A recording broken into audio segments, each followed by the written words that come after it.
What is going on, everyone? Welcome back to another edition of the Breakdown Sportscast. I am your good friend and host, Kory Willis. Hope everyone is doing well on a Monday. Had a great time watching week 2 of college football and just hanging out with your friends and family. So, yeah, I hope everyone enjoyed the weekend that was in college football overall. So, as always on the show, we appreciate you guys listening in to the podcast. We very much appreciate you all's support. You know where to find us. We're on many streaming platforms such as Spotify, Apple Podcasts, YouTube, Amazon Music, and Amazon Audible, iHeartRadio, and many other streaming platforms out there. So, like I said, we very much appreciate you all's support with the show. Feel free to like, comment, and subscribe. It helps us know what we're doing and how we can improve the show for the future for you all and promote the show as well. So overall, we very much appreciate you all's support with the show. As always, you know who I'm with. I am with my good friend and co-host. You know who he is, folks. He is Chris Bolton. What's going on, Chris? Nothing much, Kory. Still trying to digest what we experienced with week 2. But there's some teams that we walked away feeling more and more confident about. And then there are some near upsets. And then we had some full-blown just absolute shenanigans and craziness and upsets that took place. So we got everything I feel like you kind of wanted in a college football weekend. No, man, you're absolutely right, Chris. Like, this whole weekend was just jam-packed with a lot of great football for week 2. And, yeah, man, it was a lot of near misses for a lot of teams and a lot of failed attempts as well, I should say. So, I think we had it all. This week was a smorgasbord of upsets, yes, sir. Near upsets. It was all over the place. You had some grilled chicken over here, some fried fish over there, some mac and cheese, some potato salad, baked beans. You had some of everything. Yeah, absolutely.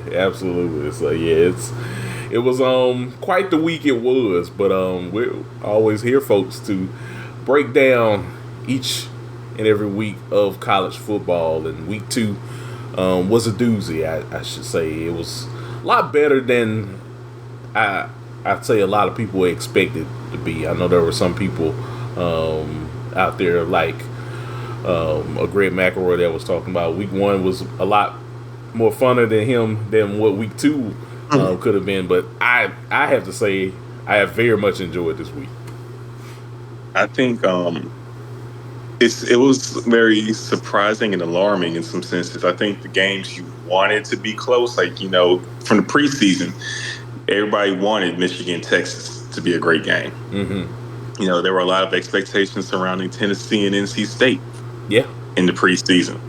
But what we didn't get in those games definitely had some other ones make up for it.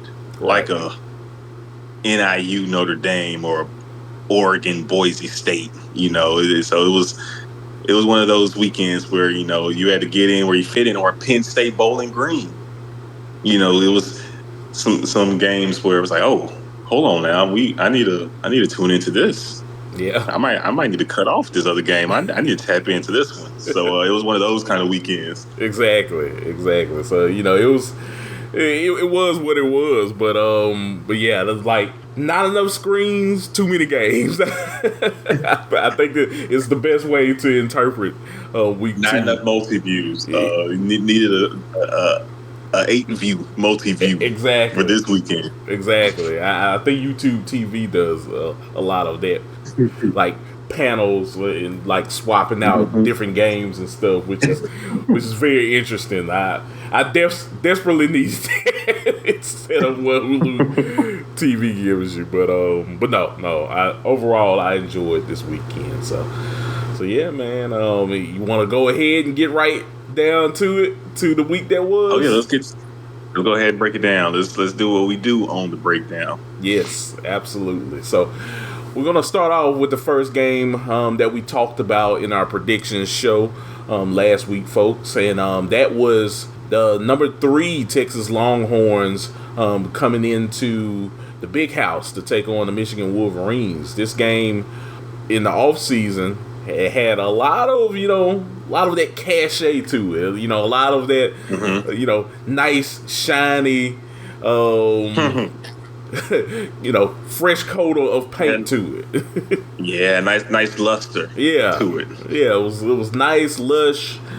It was very sexy looking matchup. But as we know, as we're knee deep in the season now, so this game did not turn out to be that way. When we had the Longhorns defeating the Wolverines 31-12 at the Big House. And Quinn Ewers, he had a monster day. He was 24 for 36 with 246 yards and 3 touchdowns. So he was very, very accurate in this game, and really took control of this offense. I think a lot of people, if you haven't got on the Quinn Ewers train yet, I think after this game you should. So yeah, they took control of this game. Michigan had no answers for Texas at all. Davis Warren, he's definitely not the guy I think that should be operating this offense, but I think Michigan has a lot more issues than just the quarterback position. But Warren, he was 22 for 33 with 204 yards, 1 touchdown, and 2 interceptions. So we'll tell the 2 quarterbacks. Overall, Texas took control of this game. Chris, what's your thoughts about this game now it's concluded, and what can you take away from both teams now? Yeah, my thoughts are they haven't changed. When we broke down this game, we felt extremely confident about Texas's chances of walking out of the Big House with the win. I mean, shoot, we were texting the week prior. I hit you up like, "Hey, Kory, Texas gonna slaughter these boys. It's gonna get ugly," and that's what happened here, man. It played out how we felt like it would. Quinn Ewers, I want to say real quick about him. I think this is one of his better performances in his career as a Texas starting quarterback.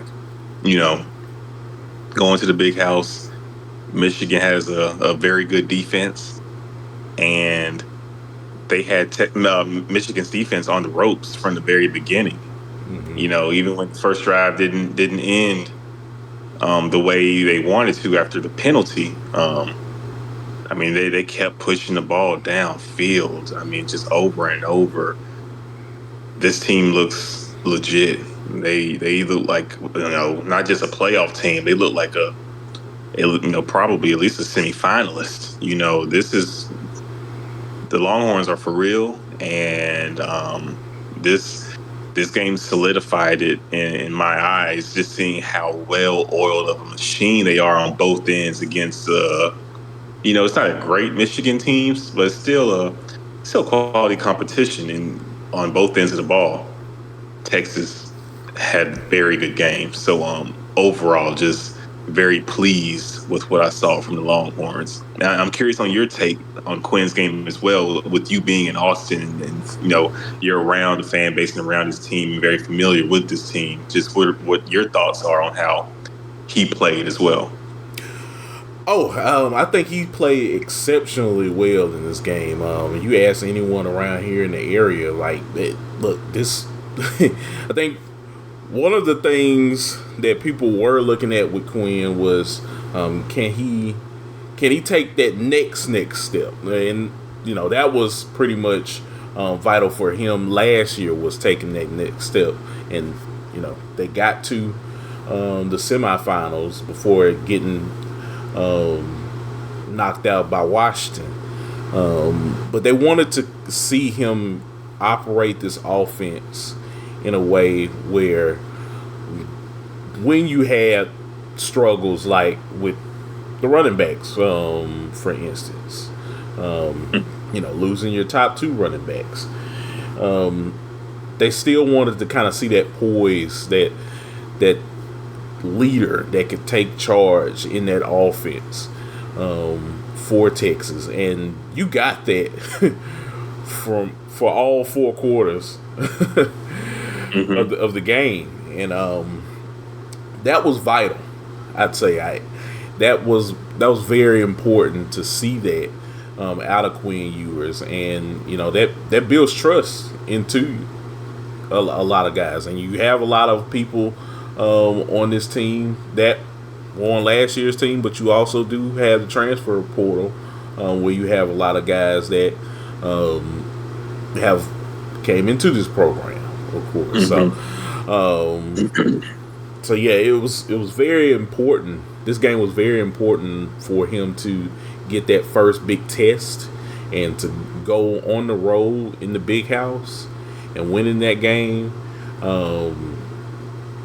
Definitely was very impressive to me, and also listening around the area, the Austin area, a lot of people have been saying the same thing, is that he did his job very well. So they feeling good here in Austin right now. So it's just can't go nowhere but up at this point. I mean, this Texas team, they are legit. And then you look on the other side of things with Michigan, there needs to be changes made at the quarterback position, or else Michigan might have a very bad season. Like, yeah, teetering on being like a 7-5, 6-6 kind of season. If the offense is going to continue to be this inept, something has to be done. They need some spark, some life. I mean, I don't know how Orgy is looking at practice, but he brings athleticism, and I think I think Michigan, you're gonna have to eventually give him a chance, because Warren is not cutting it at all at QB. No, he's no J.J. McCarthy, and I mean, if you're a Michigan fan listening in to the show, like, J.J. was very accurate. He was almost reminiscent of what Quinn Ewers, what I mentioned about Quinn Ewers, was a guy that took control in his offense in pivotal moments, along with guys like Corum as well. So yes, no, I get what you mean. He's not the guy that I would say that needs to be holding the keys at the quarterback position right now for Michigan if you're trying to turn your season around. Yeah.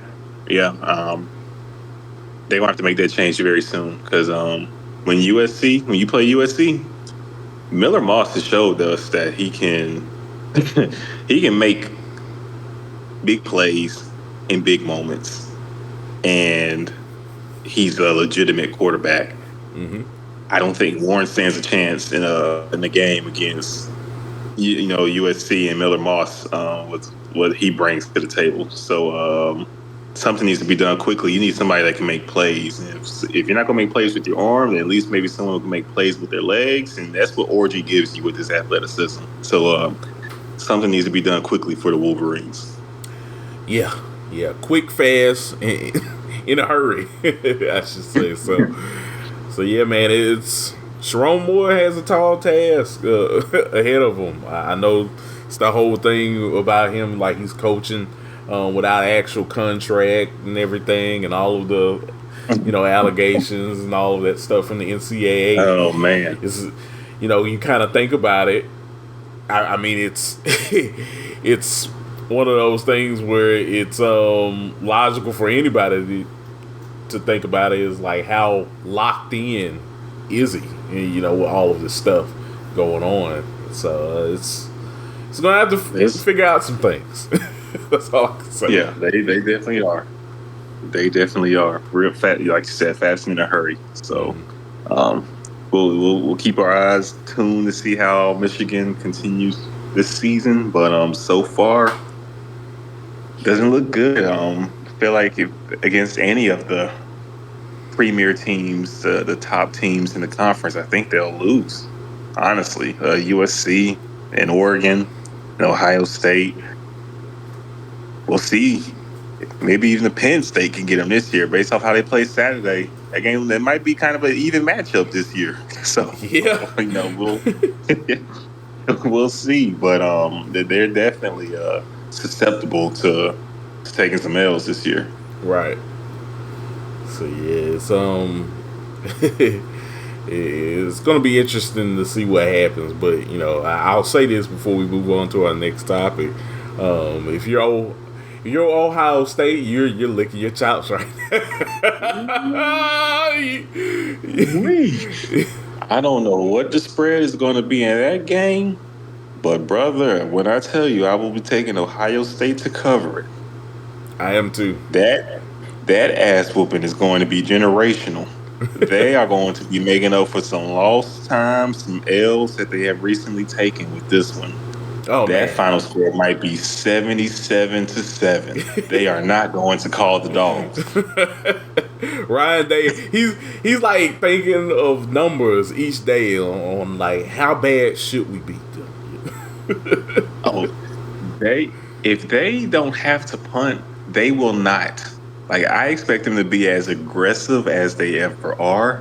I expect them to have the goal of not punting that game. They want to finish every drive with points, and more than likely it's going to be 6. Yeah. No, I agree with you. Yeah, this is it's not good right now if you're a Michigan fan. So, I don't know, but we'll see what happens going forward with the team and everything. But it's not a good look for a defending national champion in the Michigan Wolverines. Yeah. They look like a team that lost a lot of great players. Yeah.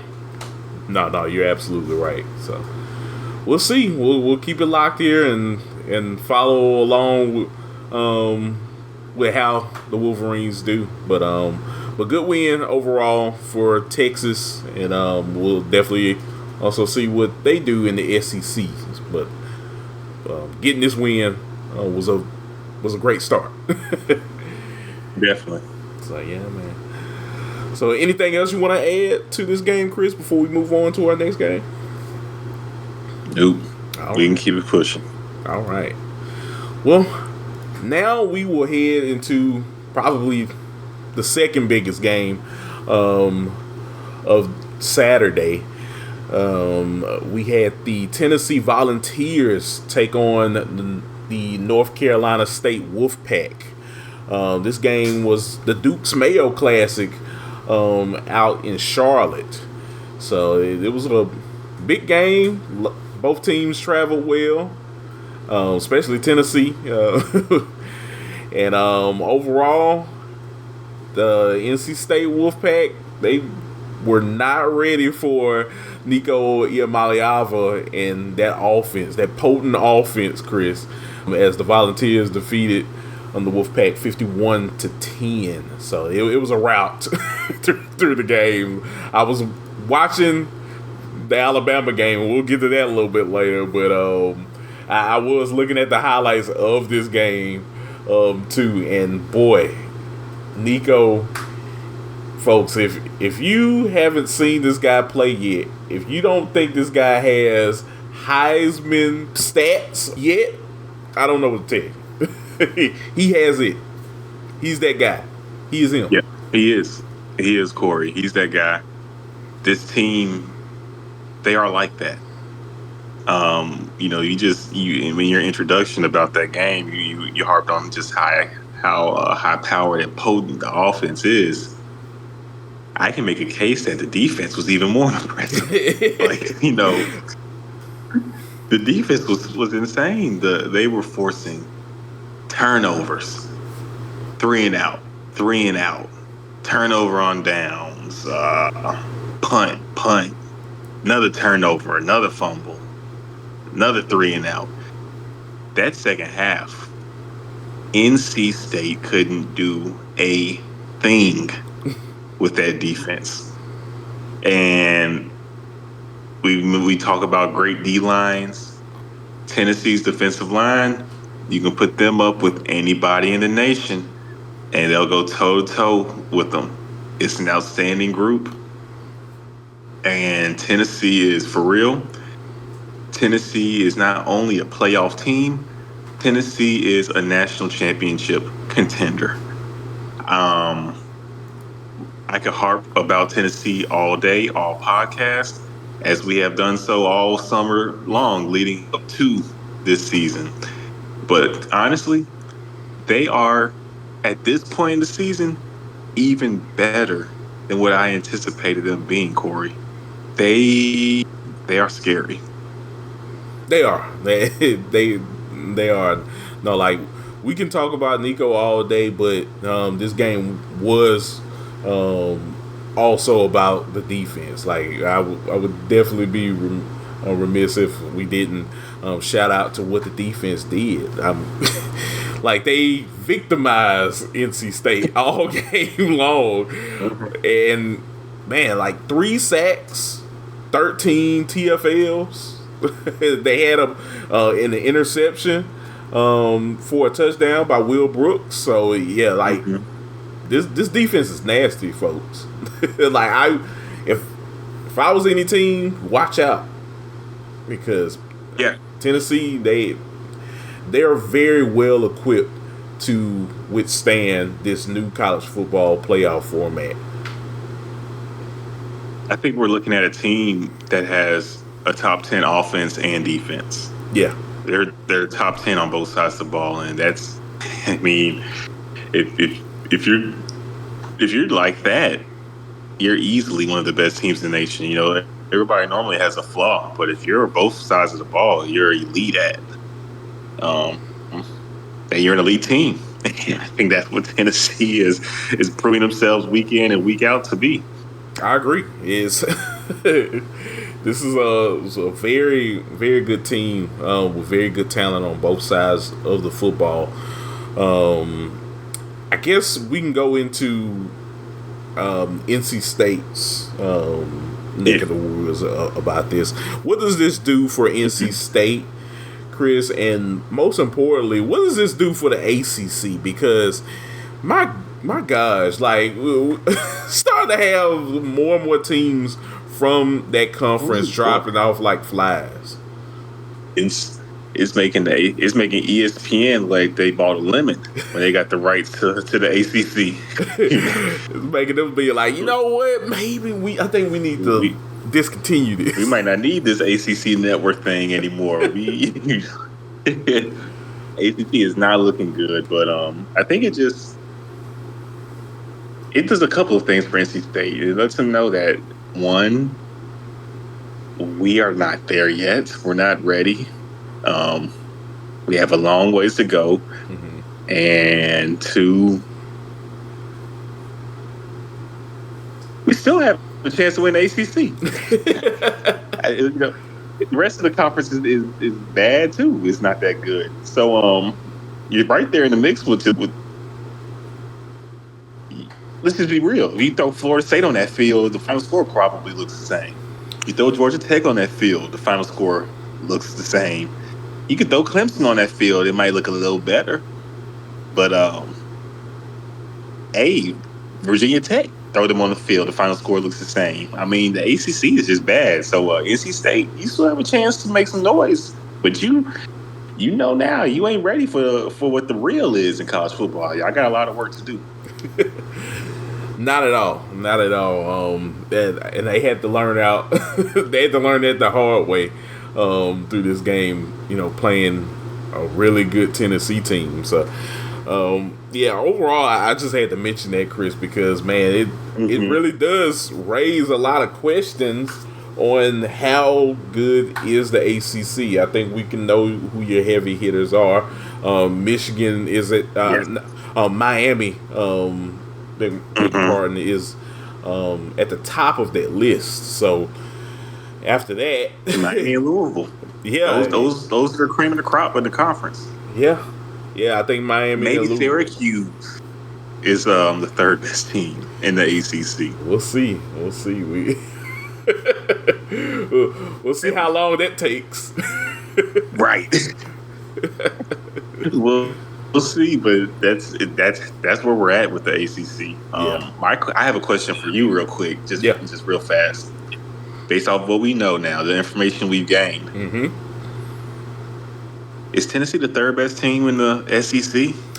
Where would you rank them in the SEC right now? Well, let's look right quick. Let's look at the standings and all of the 2-0 teams right now. I could just rattle off some of the teams at the top of my head. We have Georgia. Yes. Who, I think we would agree is the number one team. Mm-hmm. I think we will put Texas at 2. Yeah. Not far off from Georgia. It's not like they can, those two teams can play each other. Mm-hmm. Either or can win the ball game. I think we can say Tennessee might be the third best team. I put Ole Miss even at 4, and I think we could put Bama at 5. It might. I don't think it's that crazy to say Tennessee and Ole Miss are potentially better teams than Alabama, based off what we've seen so far. I'm going to agree with you on that one. I think Tennessee is the third best team in the SEC. This team is loaded, as we said, offensively and defensively. I think they can go toe to toe with some of the better teams above them in the Southeastern Conference. So, I would definitely put them there at number 3. So it's they have a Heisman contender at quarterback. They have a stout defense, really good receivers. Love Squirrel White. He's amazing. Running backs are great. So it's nothing else I can say. Yeah. No, you really are hard pressed to try to find a weakness on this team. Head coach is great as well. Josh Heupel, scheming everything up. So, I'm right there with you, Kory. I think this team has a strong case for being the third best team in the conference, and who knows? They might prove themselves to be the best when it's all said and done. I don't think we can rule that possibility out either. No, not at all. So yeah, man, it's gonna be interesting to see how the rest of the season plays out for Tennessee, and we'll definitely be locked here in talking about it. So yeah, I'm loving this season. I'm loving these teams right now, and how the way they're performing so far. So yeah, I'm excited to watch more Tennessee Volunteers football as the season progresses. So yeah, man. Same. Yeah. So, anything else you want to add to this game before we move on to the next topic? No, sir. We can keep it moving. All right. Well, from the Volunteers out in Rocky Top, we will head all the way down to Tuscaloosa, Alabama, Chris, where this was not the game I was envisioning and watching through all 4 quarters. I was hoping that I was going to watch the Tennessee North Carolina State game, but who knew that South Florida was going to kind of give us a show for about 3.5 quarters. Yes, don't let the final score fool you, people. It is not indicative of how this game went down. It's not. So yeah, unless you were hiding under a rock on Saturday evening, the South Florida Bulls came into T-Town, Title Town, as what the good folks in Tuscaloosa says, and took on the Crimson Tide of Alabama. It was Nick Saban Appreciation Day, practically, Chris. They had a whole ceremony for Nick Saban. And they showed just how much they appreciated old Coach. They put his name on Bryant Denny Stadium, Saban Field at Bryant Denny Stadium. It rolls off the tongue, Chris. You know, they had him, Miss Terry. They were sitting up in the press box, enjoying the game. It was going to be a great night, and it turned out to be probably a stressful night for the Sabans. Nick, I ain't seen Nick look that sick in the face since the last South Florida game. Yeah, and he was on the sideline for that one.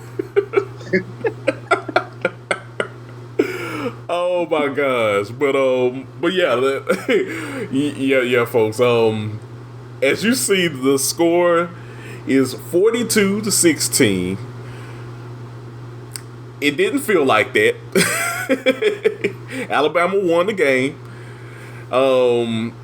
Overall, South Florida really took it to the Crimson Tide for 3.5 quarters of this game. Like, the scoreboard is not indicative of what actually happened in the football game at all.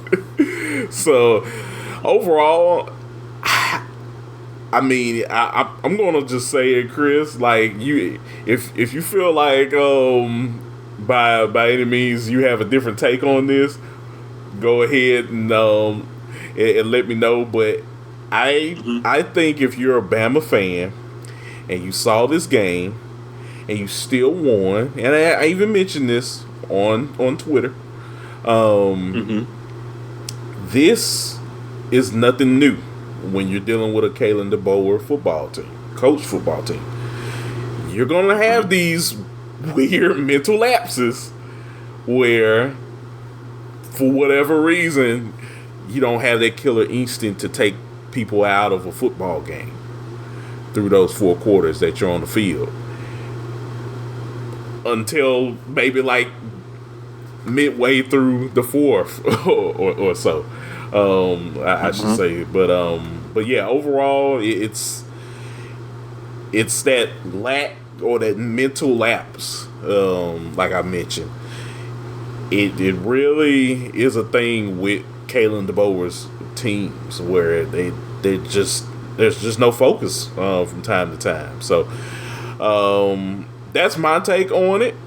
If you're a Bama fan, just understand that. If you are by any means, feeling like, man, this isn't how it used to be, well, it isn't. You got Kalen DeBoer. This is what you get. You're not getting those Nick Saban prepared football teams like you used to that will beat you for all 4 quarters and make sure that it's done. But I digress. What is your thought process overall, Chris, with this game? Because that's all I could see through that whole game, from the beginning to the end.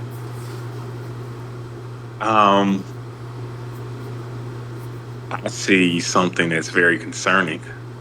And I know, we saw Alabama clean things up after the struggles that they had against this same South Florida team last year.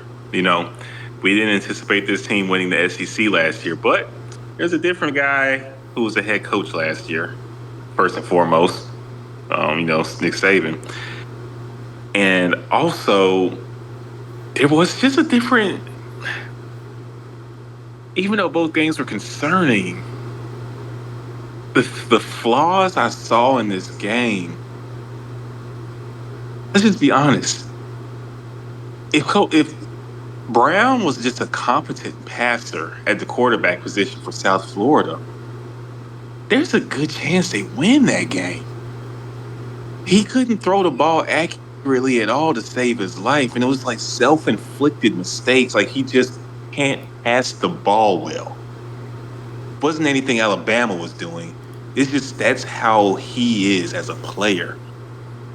And there were several plays, if he throws it in stride for the receiver to catch the ball and run, There's first down conversions that are made. There are plays that are made, and also Coach Golish, his conservative ways in that ball game. Ultimately, the team just got too tired. I think you needed to take advantage of those chances Alabama gave you, and Alex Golish didn't give his team the chance to do so, and just played not to lose instead of playing to win. And so, I think as a team, South Florida played well and really exposed some things that I think teams like Georgia, teams like South Carolina, teams like Tennessee, Missouri, LSU, and others, Oklahoma, they're going to look at this film when the time comes and it's time to play Alabama and look to expose a lot of things that were, I'm sure, people who really watch football noticed in this ball game. It was very concerning for me if I'm an Alabama fan. No, you're right. I wouldn't just brush it, sweep it under the rug. I wouldn't just sweep this game under the rug. No, not at all. And you playing Wisconsin this week? Good luck. Wisconsin. Mm-hmm. Good luck. You're playing against a team that doesn't really make many mistakes. They build off of that. That is their MO. Mm-hmm. Their MO is what you used to be. Is the standard that you used to hold. Is that you don't really make many mistakes. Granted, yeah, you still recruit well. You're still Bama. But yeah, as what you said, Chris, if you're a Crimson Tide fan, I would be very worried after seeing that game on Saturday, because you're not supposed to be in it close with a South Florida. That's just not how it's supposed to be. You know, heading into the fourth quarter where it's 13-14, like that's just unforgivable. You know, if you're a Tide fan. Guy, it was different last year when Jalen Milroe was not on the field for that debacle. You know what I'm saying? Like that was the game where he was taken out very quick. We learned very quickly. Oh, we need him on the field. You know what I'm saying? He's going to bail us out. Yeah, he was on said field Saturday, and it still played out like this. Absolutely. So, yeah, it's a game where, you know, they got to get things together real fast, because, like you said, Kory, your next game is at Wisconsin, and then you have a bye week, and then you welcome Georgia to town, whose head coach is a Nick Saban disciple, who has his program running and operating in a way that's very Nick Saban-like in how they execute, and the tone and style of football that they play when it comes to being disciplined, menacing, just dynamic on defense. Mm-hmm. All the things you saw from those 2000s and early 2010s Alabama football teams that Nick Saban coached, late 2000s, early teens, that's how Georgia runs itself and plays defense. So it will be very interesting to see how Alabama looks at Wisconsin, because if they don't get it together real fast, there's a there on September 28th who will help them figure it out. Yes. And that is number one Georgia. So yeah, I don't know what to say, Chris. Yeah, that was a piss poor performance if I ever seen one. And yeah, I don't know how many times we have to say it. I'm sure Kalen DeBoer has talked to his team after that game about really, starting and finishing the game the way that they need to, and really dominating all four quarters on all phases of the football. But yeah, you cannot go through a season like this season, which is going to be the longest football season ever in college football, by playing like that and expecting you to be one of those guys to hoist the national championship trophy. So they got a lot of work to do.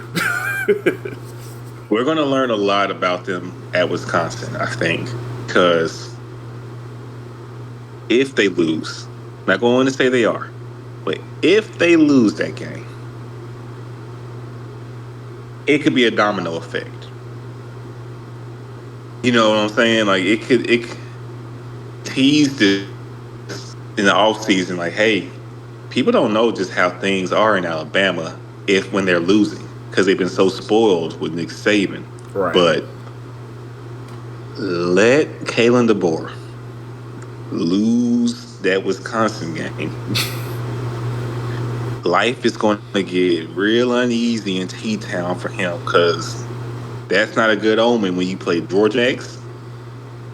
So to Vandy, we can't sit up here and act like going to Vandy is just an easy Alabama win anymore, because it ain't. Nah, man. Not from what we've seen from Vanderbilt so far. Look, I done played against Vanderbilt like 2 or 3 times on College Football 25. Gotten beaten every time. So I'm just letting you know, if I'm getting beat by them on video game and they 2-0 in real life, I'm just telling you right now, if Alabama fans, I would not take these guys lightly. Hey, if you thought South Florida was tough, Vandy can give you a game just like that. Exactly, man. Look, man. Ask Virginia Tech about them. I'm telling you. Yeah, look, don't let those. This ain't an easy schedule at all. This schedule's about to get real. No, you're right. And don't let those doctors and nurses fool you now. Don't let them do it. They looking good right now in Vandy. So I'm just saying, you a Crimson Tide fan. No, you got to play better. You have a very talented team, but you definitely got to clean things up ASAP. Because you're going to get tested. Your next few opponents are either ranked or teams that can maybe make some shake. A Vandy can make some shake. A South Carolina can make something shake. And you know Shane Beamer, he would love nothing more but to get an Alabama win on that resume of his. Beamer ball. Beamer ball. Yeah, no, this is about to get real. Speaking of Beamer ball, we can go ahead and touch on it real quick. Yeah. South Carolina came into Lexington, Kentucky, and almost got Mark Stoops fired in the same breath, in the same 24 hours. They are calling for Mark Stoops' head. That's how bad South Carolina embarrassed them. Whew, I saw it, Chris. I saw it in real time. I was like, surely, because it's one of those weird things where if it's not Kentucky basketball, on the blog sites, you kind of got to do a little digging and trying to kind of get the sense around Lexington.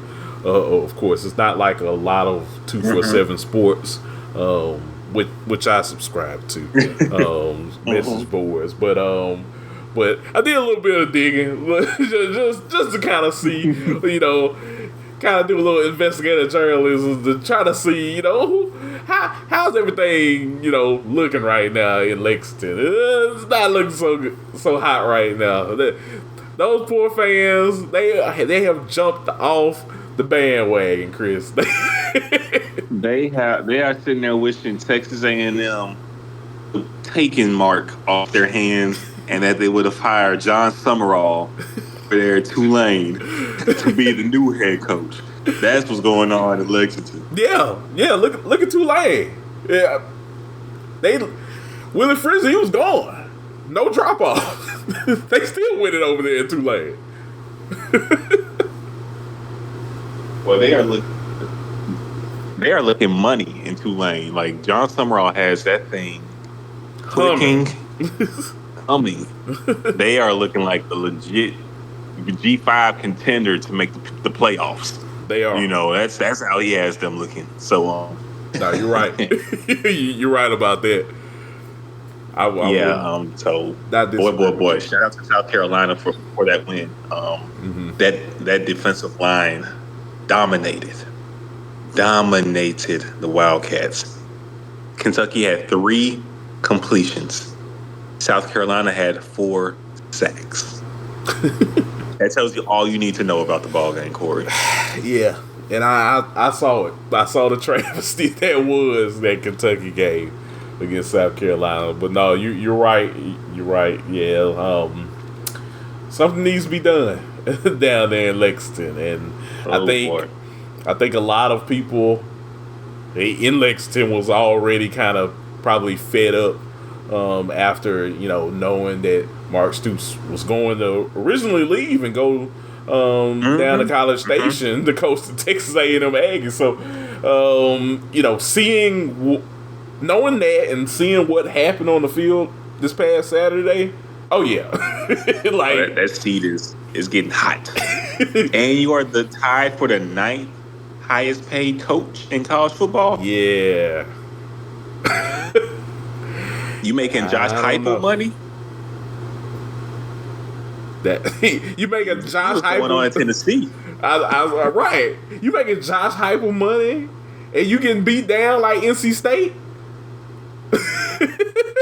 by South Carolina, who respectfully isn't one of the premier programs in the SEC. No, but never count out Beamer ball. Can't count out Beamer ball.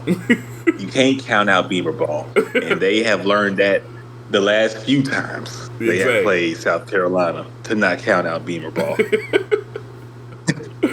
Oh my gosh. Yeah. It's just a whirlwind of other things happening over the week. But yeah, it was a great win by South Carolina. Yeah, we mentioned Tulane.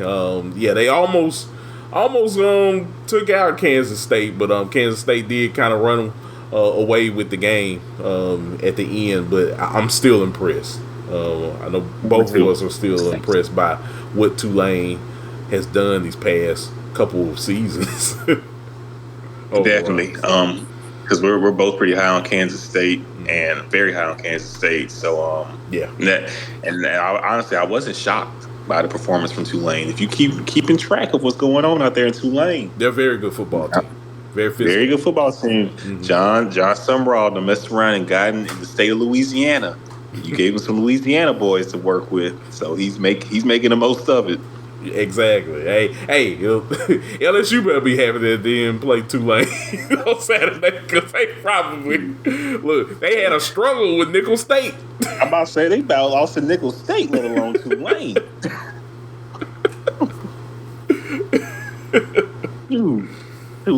Tulane would have messed around and got what's our coach over there with LSU, Brian Kelly. Yeah.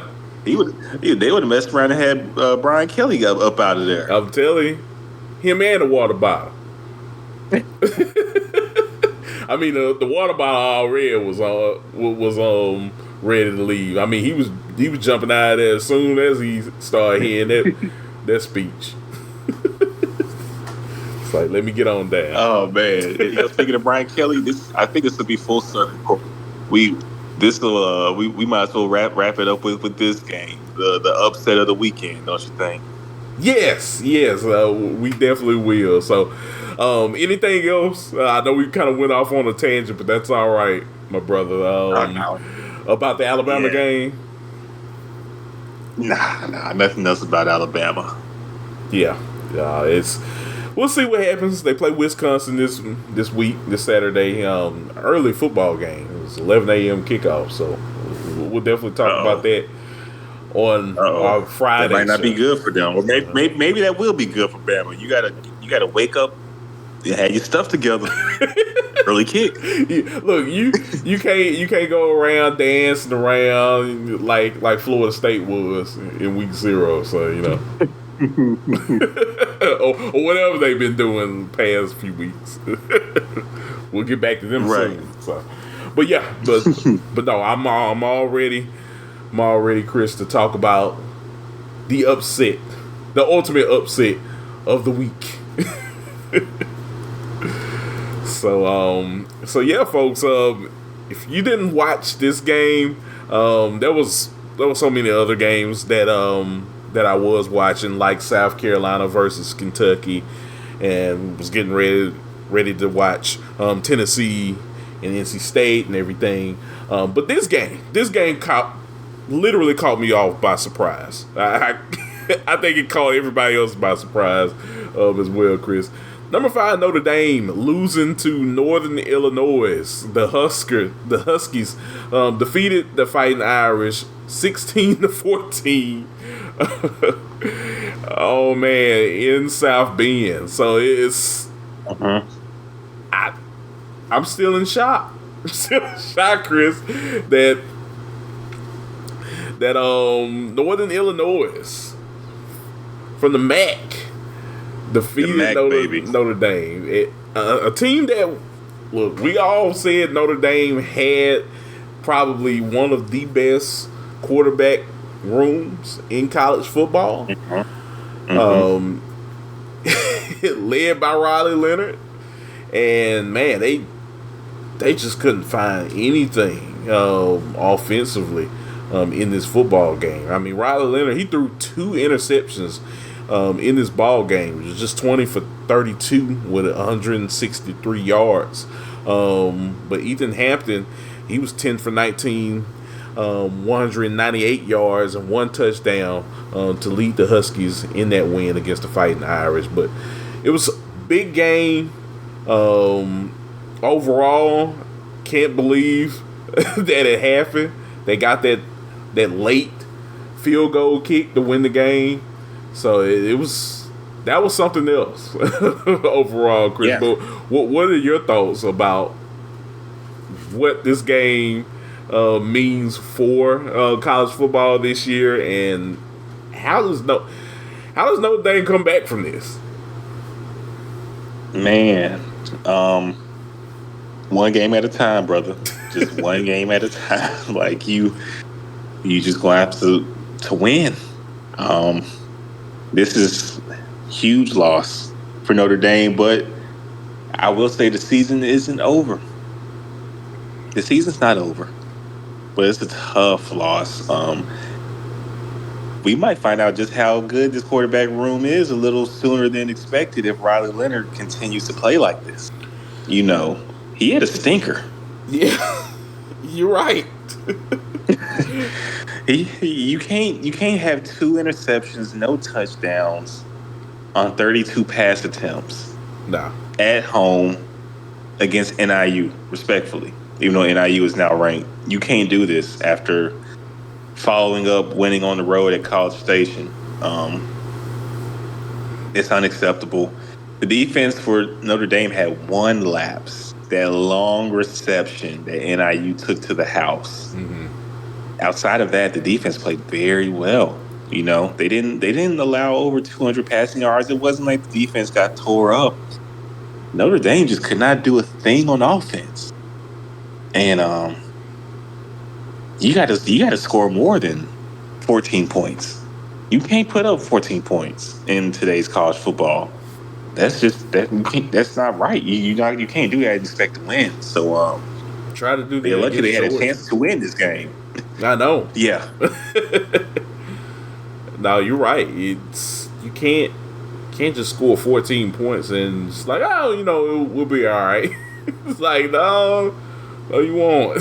If you can't beat a team like Northern Illinois, which, you know, no disrespect to Northern Illinois, they're a good football team, and they always had some really good football teams. They always have been one of the better teams in the MAC, right, year in and year out. Mm-hmm. But yeah, like if you're struggling, Notre Dame. Yeah, you're Notre Dame. Like you're struggling with Northern Illinois, we got some serious problems right now. So hopefully that this was just like one of those anomaly style of games where, you know, they can control the rest of their schedule. This doesn't really define what this team is trying to accomplish this year, and they can kind of move on from this. But I know a lot of us are going to kind of look back at this game. I know the committee is definitely going to look back at this game and see kind of where they were at and in comparison to where they'll be at once they start really going down the list for the college football playoffs. Top 25. So yeah, it's unfortunate, but it's one of those shocking games. We're going to learn real soon, Kory, a little more about this Notre Dame team.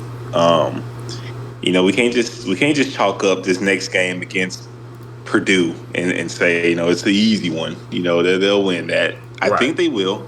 I'm sure they will. But the games I'm looking at are the two immediately after this weekend. You play another MAC team. You get some more MACtion. Miami of Ohio. Another team, same kind of mold. I mean, copy and paste of NIU. Very good team. Strong O-line. Very sound, very disciplined team. I mean, it's literally copy and paste of how NIU plays football. You're playing NIU again in 2 weeks, essentially. Pretty much. If I want to say, Miami of Ohio, weren't they the MAC champions last season? They were the MAC champs. Yes, they were the 2.0 version of NIU, essentially. All right. And then right after that, if they get through that game with the win, we're going to learn if you really are a playoff team when they play Louisville. Yes. One of the better teams in the ACC. Louisville looks like they have a chance to maybe crack their way into the playoffs themselves with how they've been playing football. Yeah. So, they could get run off the field. That game against NIU was close. The way Louisville's offense has been playing, if they don't get this thing figured out, Louisville can put some points up on Notre Dame, and we gonna see. So those are the two games I'm looking forward to, especially that Louisville game though, because I know you are. You got your Louisville jersey, your Cardinal jersey in the closet. You've been rocking with the Cards for a minute now. Yes, I have. Look, show and the boys. Look, I love Tyler Show. That offense be humming, Chris. Like they got it together. Another great weekend by them. They beat Jacksonville State 49-14. I know it's Jacksonville State, but they still look really good in the process. Yeah. No, I agree with you. So yeah, it's yeah, there's no putting your foot off the gas pedal if you're Notre Dame. It shouldn't be. Because if you look at that schedule that you have, no one's gonna feel sorry for you. Look, not even Stanford after you play Louisville is going to feel sorry for you. At all. It is what it is. So. No, you're exactly right, Kory. It is what it is. So we will see how things play out, but I'm curious to see how Notre Dame kind of continues to play as the season progresses, because you also capped the season off with USC.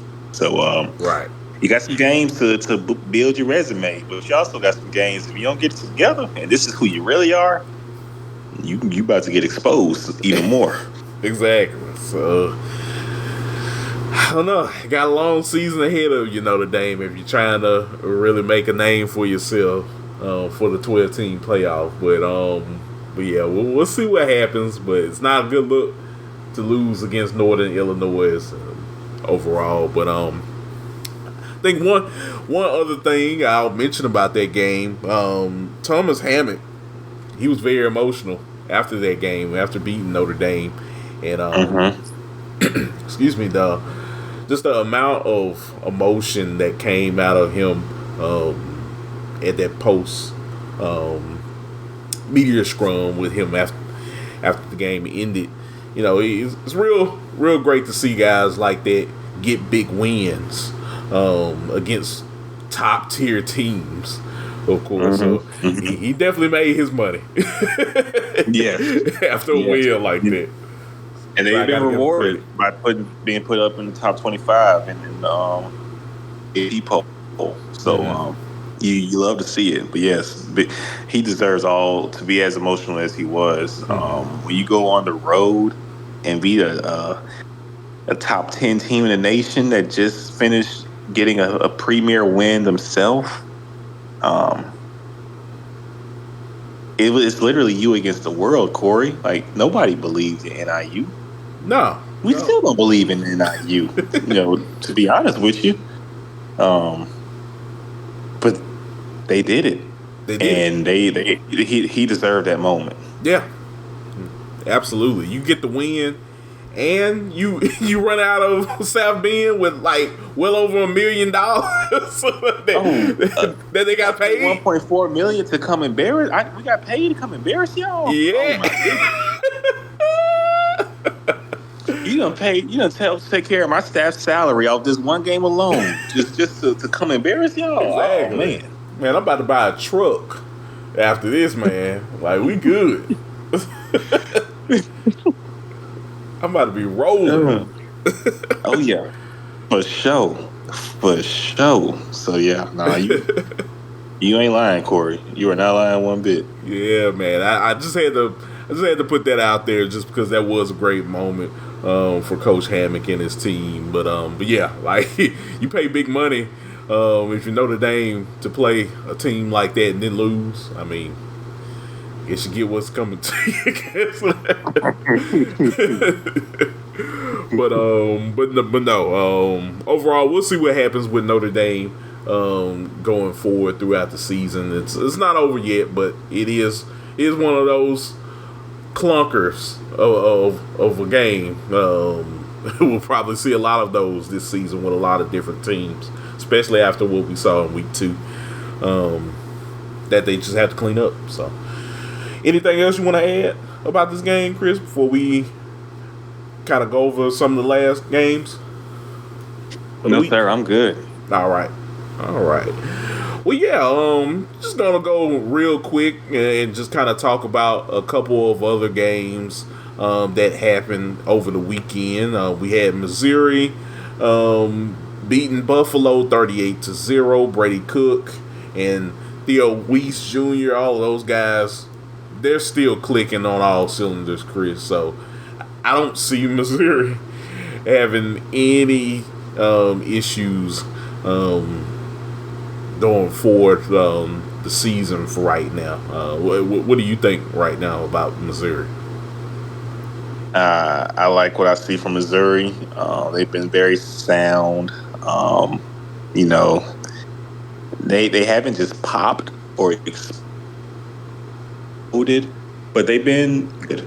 And maybe that is just what Missouri is. Mm-hmm. Maybe they aren't great, but I think they're a really good team, a really sound team with some playmakers.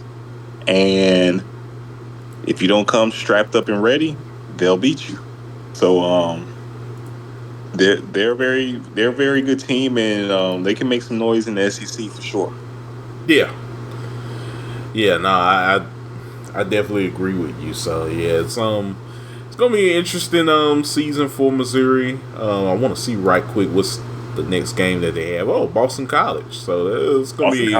That is an interesting matchup.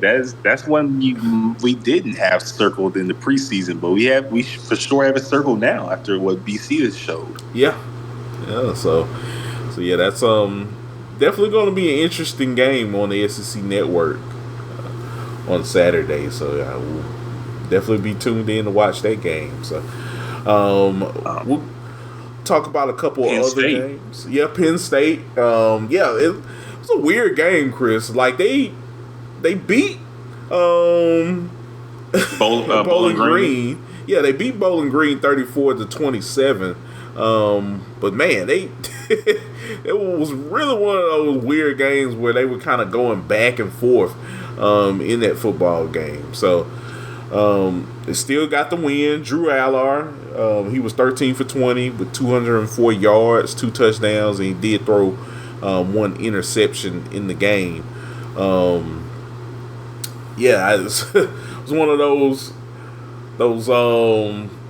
ground and pound games, I guess you could say, where the defense did have to come in and kind of make some stops as well against Bowling Green. But Connor Bazelak, well, that's a guy we have kind of heard here and there throughout college football. He was 25 for 39 with 254 yards, 2 touchdowns, and he did throw 2 interceptions. But yeah, Penn State did get the win in that football game, of course.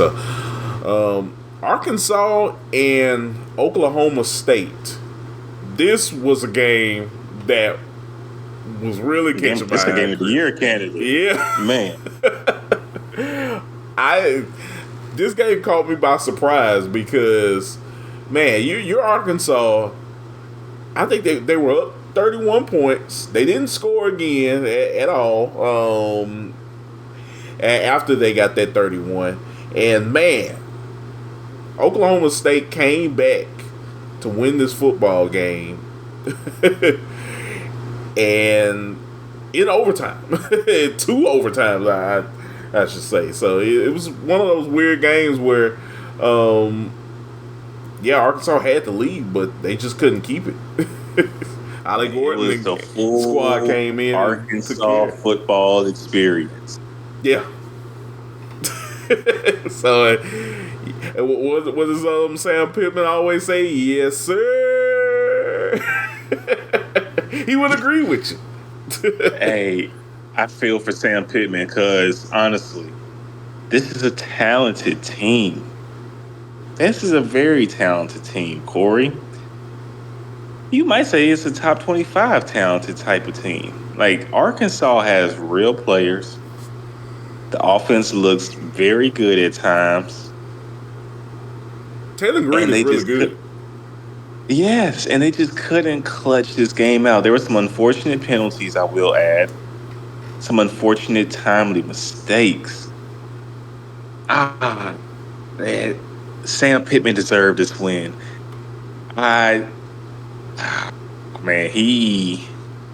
It's tough, man. It's so I really hate seeing how this played out for him. Because who doesn't like Sam Pittman? Sam Pittman's cool. Yeah. He's very likable. Nobody has beef with Sam Pittman. He don't bother nobody. And yet they couldn't find a way to win this game. And they very well should have walked out of Stillwater with the win. And they didn't. And I'm very curious to see how this team continues to play as the season goes on and have more chances to bounce back and get some signature wins on their resume. But they should have won this game.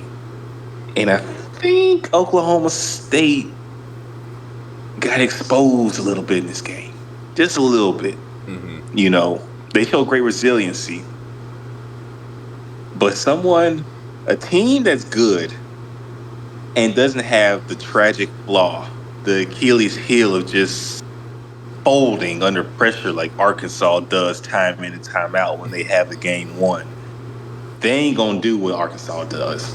No. So Kansas State will win this game. And maybe in Arizona will win this kind of game. You know. Penn State will win this game. Yeah. I mean, there's other teams in Iowa State. Mm-hmm. Iowa State will win this game. Yeah. Coming off a win against Iowa. Yeah. This week. You know. Really good win. Really good win for Iowa State. A team that we have talked about in the preseason that made our top 25 preseason poll. Iowa State's really good. So, hey, clean it up, OK State, because there's some teams out there that won't let you back in the game like Arkansas ended up doing. Yeah. No, I agree with you. It was just one of those weird games overall, Chris, where they had the lead and they just couldn't make up for it heading into overtime. But Oklahoma State 39, and Arkansas 31 overall in this football game. But we had that, and we'll talk about the Sooners. The Sooners, they played Houston. And They defeated the Cougars 16-12. Chris, I saw highlights of this game. I was like, "What in the world is going on with the Sooners offense?" Boy.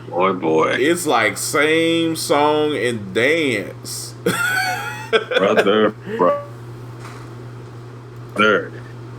It is not looking good out there in Norman. No. And they better get it together real fast and in a hurry. Because if you click on their schedule, if you see who Oklahoma has coming up very soon, I think you know exactly who they have coming up very soon. But we just going to take a peep real quick. Oh, gosh. Oh, boy. Get ready for that green tidal wave, Oklahoma. Because you might not like it. You might not see it coming. You gotta play. You have Slick a 6-game stretch that is very interesting. That can play out in all kinds of ways, Kory. All kinds of ways. You play Tulane next, and if Tulane ain't enough, if that don't get you right, Tennessee sure the hell will, because you play Tennessee. Then you go to Auburn, which is an interesting game because you both didn't. Auburn's coming off the loss to Cal. It might be a little desperate at that point. Yeah, and need a victory. Mm-hmm. And if you lose to Tulane to Tennessee, you'll be desperate as well. And then you play the Red River Shootout, against Texas, and then South Carolina has proven himself capable of exposing your offensive line. Yeah, South Carolina has a crazy D line too. So, and then if that ain't enough, you go to Ole Miss. It's not easy. It's not easy for Oklahoma. This is a murderous rose in schedule. I have to say that, Chris. There's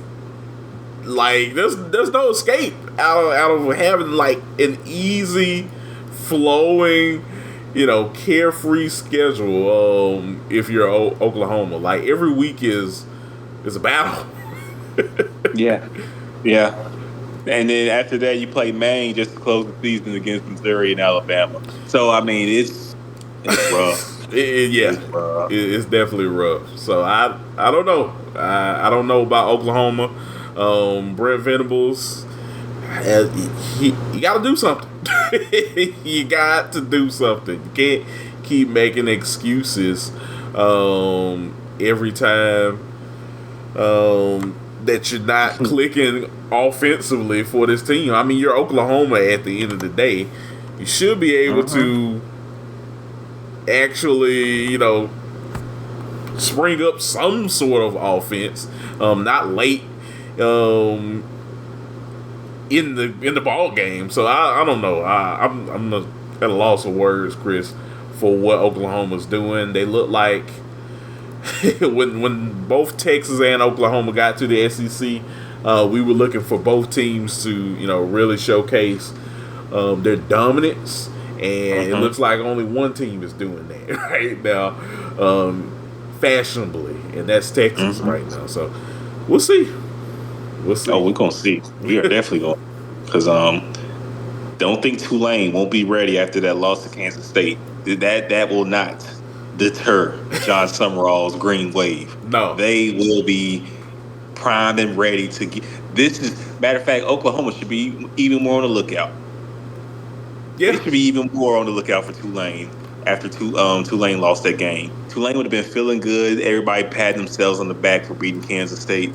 Now they sick. Now practice on Monday is going to be hell, and they got to get this one on Saturday against Oklahoma. So good luck. Good luck. That's all I can say. That's all I can say. But we'll definitely be talking about that game later on in the week. It'll probably be a Bolton's Bets style game. You might be right, my brother. You might be right. Yeah, we'll definitely look at the line and kind of see where Vegas is having that game throughout the week. So yeah, be sure to tune in to that. Yeah. Last game I do want to mention, Chris, before we showcase our Chiefs of the week and get out of here. Nebraska. Nebraska is for real. They stumped Dion and the Buffaloes 28-10 in Yes. Lincoln. I'm not even lying right now. I think Nebraska might be back. Dylan Raiola, a guy who I've already said he's going to be one of the better quarterbacks in college football this year. We'll see. Pat Mahomes. Yeah. Yes. see, I was gonna call him Baby Mahomes, but I was gonna give him a little leeway.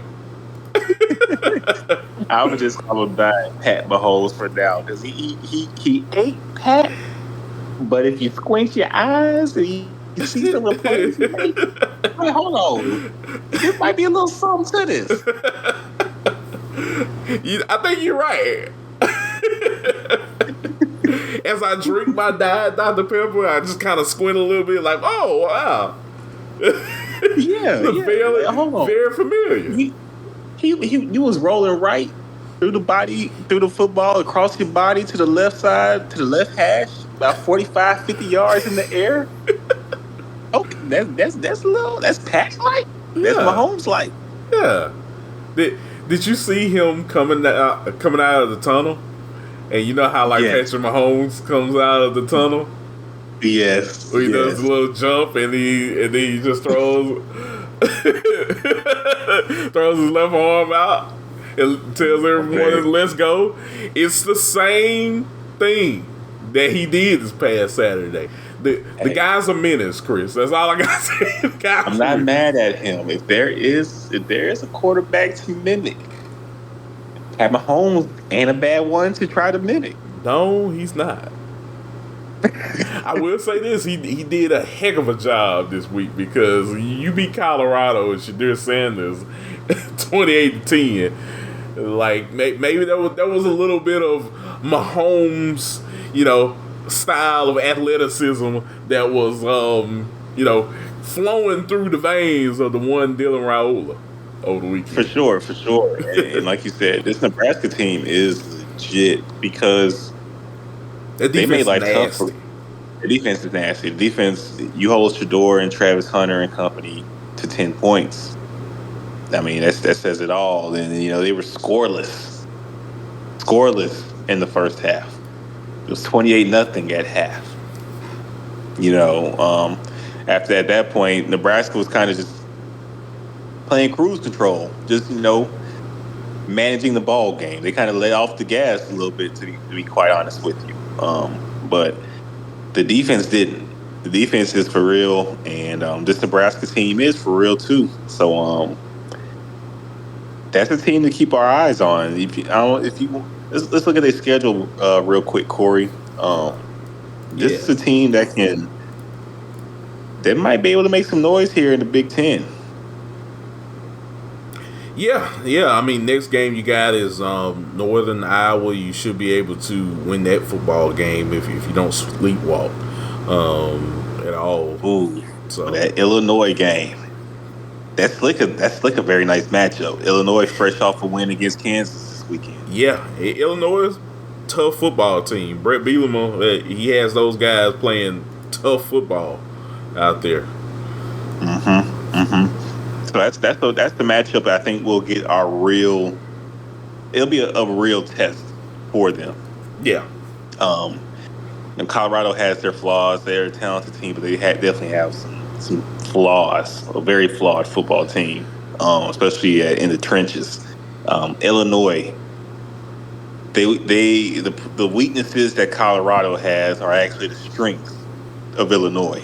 Mm-hmm. So that will be a game that will be a very good measuring stick for the Huskers. And if they win that one and continue to keep things rolling, we might be on a date to have two top 15 teams, possibly squaring off against each other once they make it to Columbus, October 26th, to play Ohio State. Oh man, are we looking at a pretty eventful big noon kickoff style game because I think Fox lives for a big if game like Nebraska's a that. top 15 team in the nation, it's going to be a big noon kickoff. We've been salivating for Nebraska to be relevant again for years. Yeah. Yeah. You have, I have, my brother. Like we've been waiting for this moment to see Nebraska really take their next step and really bring in some nice talent on this team, and I think we're seeing it right now. That defense is stout. They're ahead of schedule. Yeah. To be honest, they're ahead of schedule. Yeah. No, you're right. And I think Matt Rule hitting the portal, getting a guy like Raul in the boat, it's working out. It's working out. When you're flipping somebody who's committed to Georgia, that's a pretty good indicator that you're doing something right. Yeah. I think so too. Yeah. Well, that was a big win. I think that was a big win that a lot of people probably, if they were talking about it, they weren't really focused in on it during the off season. Like, Raula's going to Nebraska, that's cool. But I don't think people envision it to look this good, Right. This so soon, so early. Yeah. But, and Dylan, he's not making freshman mistakes. He's not. At least he hasn't to this point. He's makes plays at times, and he hasn't put the ball in harm's way. We'll see if that continues. But if he can continue to be a game manager and make plays every now and then with this Nebraska defense, that's enough to win, Kory, for a majority of your games. No, you're right. You're right. So it's gonna be interesting to see what Nebraska does. I'm very excited about this football team, and we'll definitely be following them along throughout the season. But before we finish up with this game, Chris, let's talk about Colorado real quick.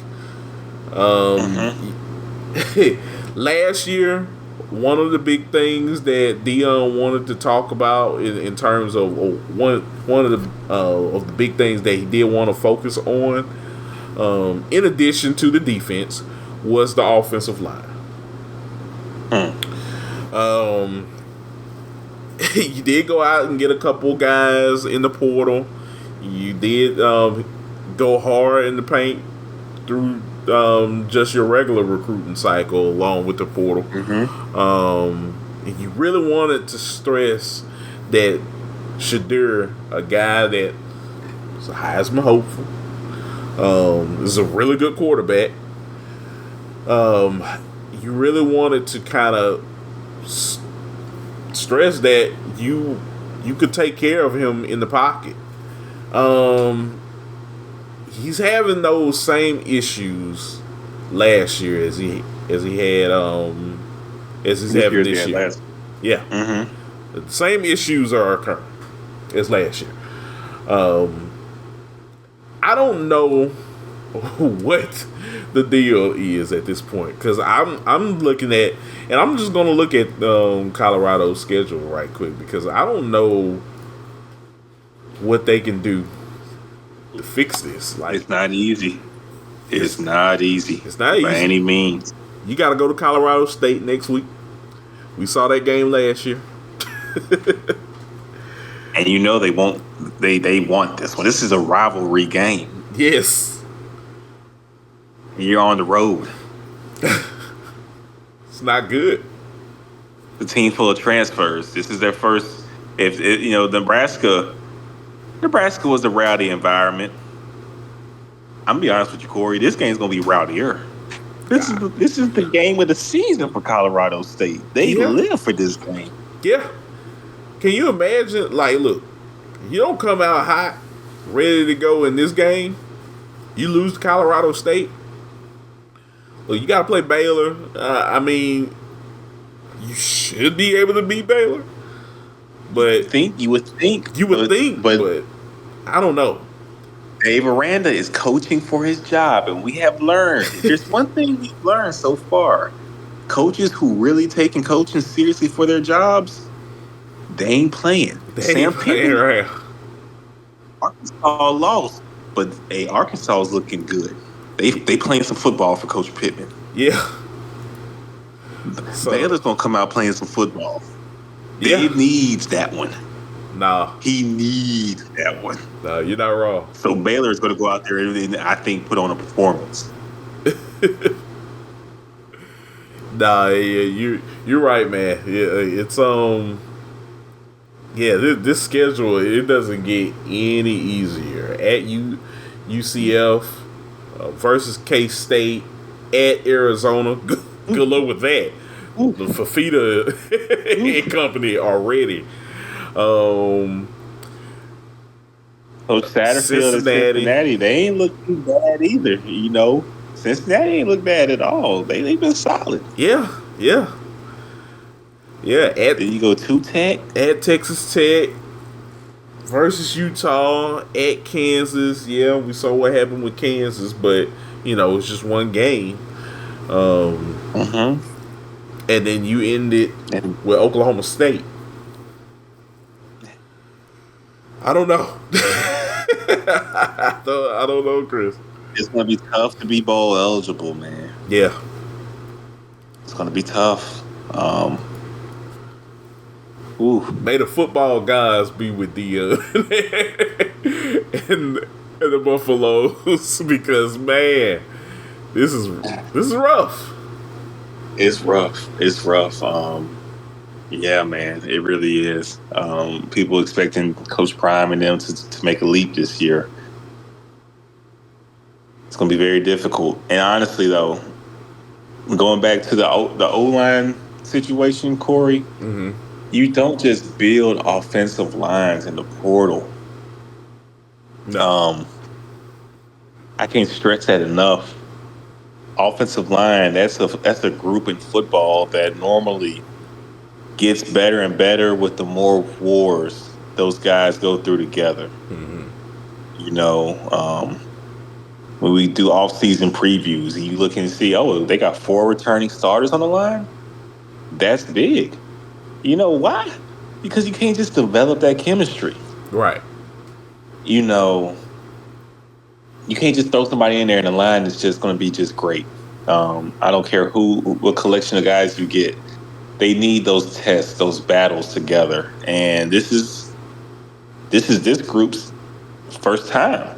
It's a lot of new faces. Yeah. A lot of changes. So it's tough, and it doesn't help when your quarterback is talking trash about you in the post-game press conference either. Yeah. That's a whole nother can of worms that that we could get into, but it'll probably take a long time.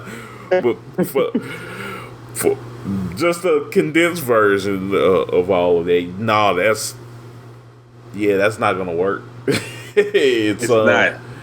It's not creating trust at all, and for a team like Colorado that needs a stout line to help Shadur, go downfield and throw the football. Like that's not a good start. It's not a good look. So yeah. I don't know.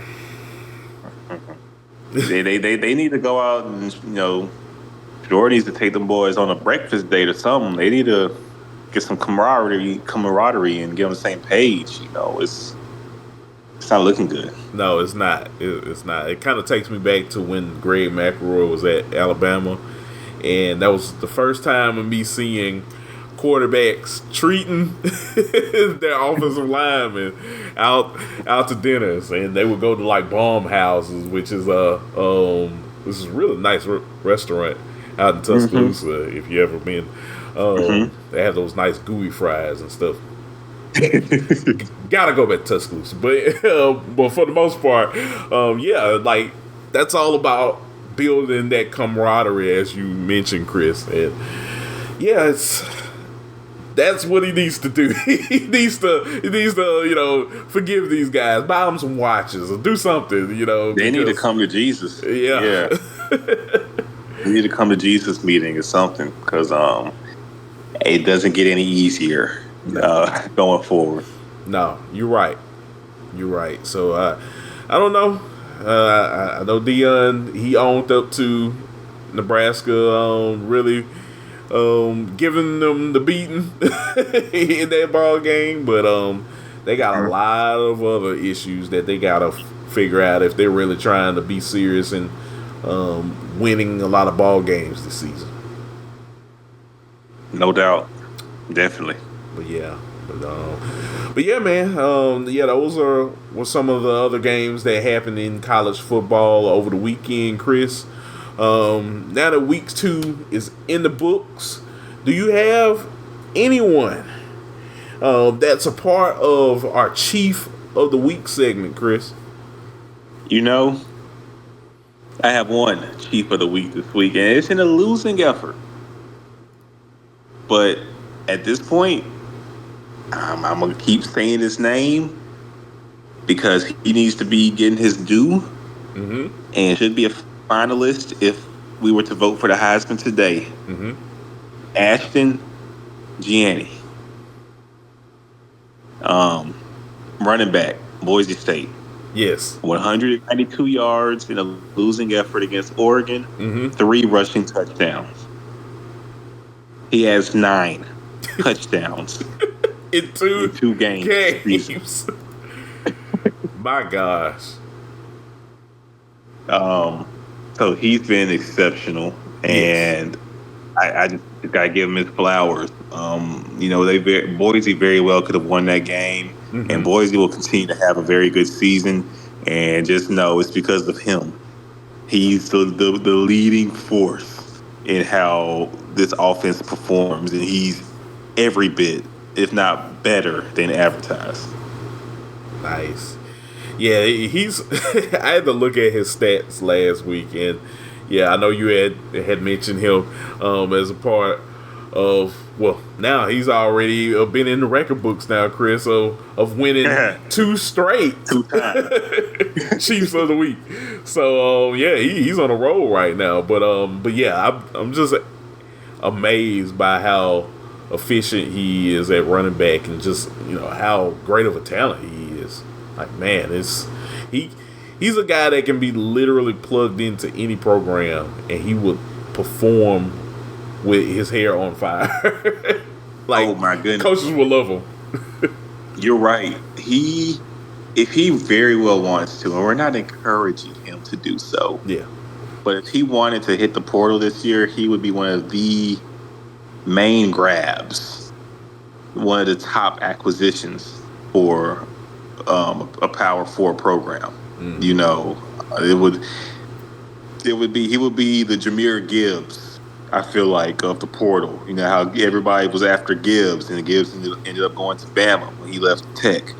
I think I would see a similar path where it's like, everybody is trying to get this guy, and then he ends up at Miami or something like that. Like, it'll be one of those kind of acquisitions. It'll be a big pickup for a big time program. Yeah. No, I agree with you. Yeah, he's just a junior. He can come back one more year if he wants. Oh, hey, look, by the way the NFL looks at running backs, like if he's really like eyeing that first rounder, section, it'd be worth it to go. The draft, it'd be worth it to go if he gets that bid, or if he doesn't get it and he's looking at probably staying a little bit longer. Hey. Get the NIL bag while you can one time real quick. Exactly. Rated that rookie contract, if that's the case. I know. So it's it's gonna be interesting though to see what he does this season for the Broncos. But it was a hard-fought loss. Oregon won that game 37-34. But yeah, Gentry, that guy's a stud. Really like his game. So yeah. So congrats to Gentry for a second straight Chief of the Week. For me, I'm also going to pick a running back as well, Chris. And that guy goes by Dante Dowdell. We know all about Dante Dowdell because he's from the state of Mississippi. And he was once upon a time, he was an Oregon commit and played for the Ducks. And now he's over in Lincoln, Nebraska, playing for the Cornhuskers now. So, yeah, he had 17 carries just for 74 yards and 2 touchdowns in that ball game. But it was really more so of just like the size of Dowdell and just the way that he runs the football. The guy, he's also a stud as well. I think he's going to help a lot with the running game this year for Nebraska. So hats off to him for helping his team lead them to victory against the Buffaloes over the weekend. So he was really, really good talent. Did you get a chance to? I know you've seen that down there before, but yeah, get a chance to see him in action. He's a load, man. He's a solid back, and really fits his system very well because he's not easy to bring down. No, he's not. You know, and so and this Nebraska team wants to wear you. They still got some hints of that old school Nebraska to them, despite having Guy Mahomes on the squad. They got some recipes of that old Nebraska days where they just ran the football for 200 plus yards every game, and he's a leading force in that backfield. So he's definitely somebody that over 4 quarters, good luck in tackling him. Exactly. So I had to show him some love. Yeah, he's definitely a stud for Nebraska, and yeah, he's definitely going to be wreaking havoc in the backfield for the Cornhuskers this season. So yeah, that is definitely our Chiefs of the Week for week 2. So we'll be back for week 3 to see who gets that nod. But yeah, man, another great week, sir. Week 2 in the books. I very much enjoyed it. Enjoyed watching a lot of these games together. It was a crazy week, and cheers to week 3, I should say. Cheers to week 3, which man, we could be on the verge. We talked about that 2007 season. I think we're in store for some more shenanigans this upcoming weekend, Kory. For week 3, we're primed. We're going to continue to learn some more about some teams. Yeah. If you're shaky, are you going to bounce back? South Carolina looks shaky week 1. Mm-hmm. They bounced back and put on a stomping week 2. Right. Are we going to see that happening with Alabama? Mm-hmm. Looks shaky week 2, put on a stomping in week 3, or not? Will some of those flaws be exposed this week? We're going to learn a lot about not just Alabama, but other teams like Oklahoma, and plenty others here this weekend. So I'm definitely ready to find out, more and more about who some of these teams are, because I think we feel very good about your Georgias, your Texases, your Tennessees, your Miamis. I think we feel really good about them. Yeah. Some others we're waiting to find out about. So we're about to find out. Oh yeah. And what better way to find out other than week 3 in college football? Exactly. Where you see the competition get a little bit more tougher.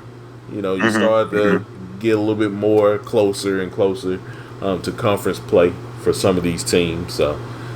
So yeah, we'll definitely see what happens. before we go real quick, I just Yeah. want to say one thing real fast. Just want to get some love to Dabo and Clemson. Yeah. They put a stomping on App State. They heard everybody talking about upset alert, upset alert, upset alert my ass. They stomped out App State. 66-20. That loss to Georgia ain't looking so bad now, brother. It's like, oh, well, maybe Dabo wasn't lying. It's like, look, Georgia good, but I think we got a pretty good team too here. You know, like, come back to us when we play App State. Hey, so we're going to see, because the ACC looking real mid, but hey, Clemson might not be that bad. So we'll see how things continue to play out. But that's how you bounce back. That was a real bounce back performance from Clemson, and as much noise and stuff we be giving Dabo at times, and I know everybody. It's not just us, like everybody. Yeah, it gets on Clemson and Dabo's case. We gotta get flowers when it's due too. exactly. That's how you bounce back. Yeah, no, they needed that big confidence booster, and yeah, that's definitely a way to do that by putting the beating down on your opponent. So big ups to Dabo and Clemson Tigers for that big win over App State over the weekend. So yeah, man. But yes sir. Week 2 is in the books. We're gonna be here for week 3 for our Friday show, Chris. So we'll definitely talk about some of the biggest games for week 3 during that weekend. But yes sir, we'll go ahead and end the show. But before we do, we have our outros. Chris, go ahead and let the good people know where they can find you on social media. You can find me on X at Chris_Bolton_12, and you can follow me on Instagram at Chris.Bolton_. All right, awesome. And yeah, you can find me on X as well. I'm at Listen to KSW, all one handle. I'm on there talking college football, professional wrestling, AEW, WWE, doesn't matter, indies, wrestling in Japan, all of that good stuff. So yeah, definitely follow me on there. But yeah, folks, we appreciate you all listening in to the show. As always, you know where to find us. Yeah, just keep it locked here. Every week, Mondays and Fridays, where we talk about some of the biggest news and biggest topics in college football. But until next time, I'm Kory Willis. He's Chris Bolton. You're listening to the Breakdown Sportscast, and we'll talk to y'all later. Peace. Peace.